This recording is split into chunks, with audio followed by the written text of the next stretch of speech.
Calls to ban wood stoves are based on false information, industry experts claim. Oh, yeah, is anyone shocked?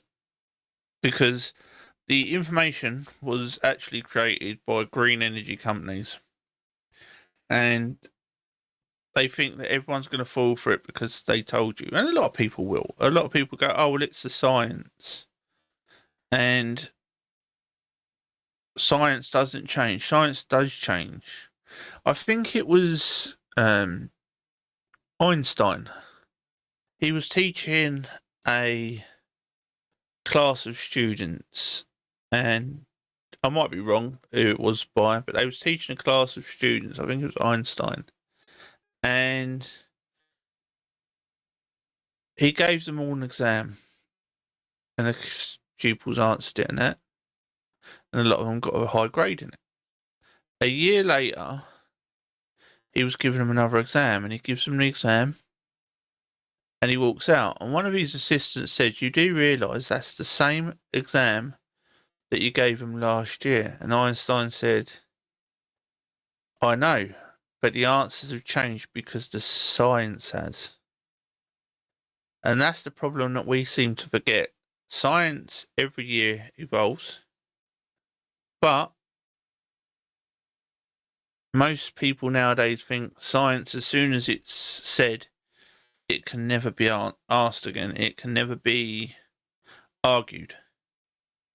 To argue that science is blasphemy.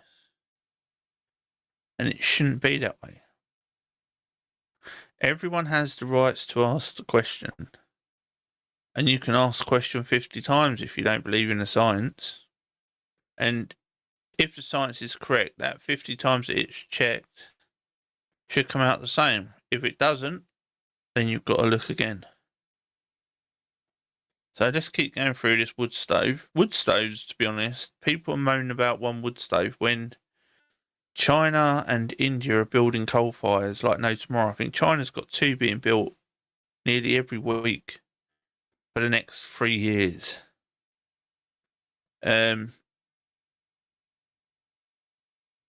Or one every week for the next 3 years, it works out.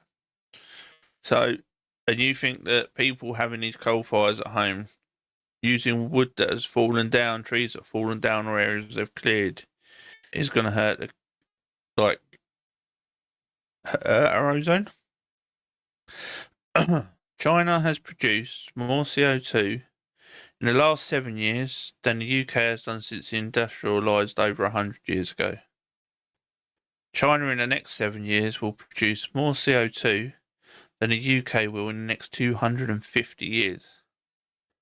But they won't talk to you about that because it doesn't match up with what they want to spread. They don't want the households in the UK to stop paying £200 each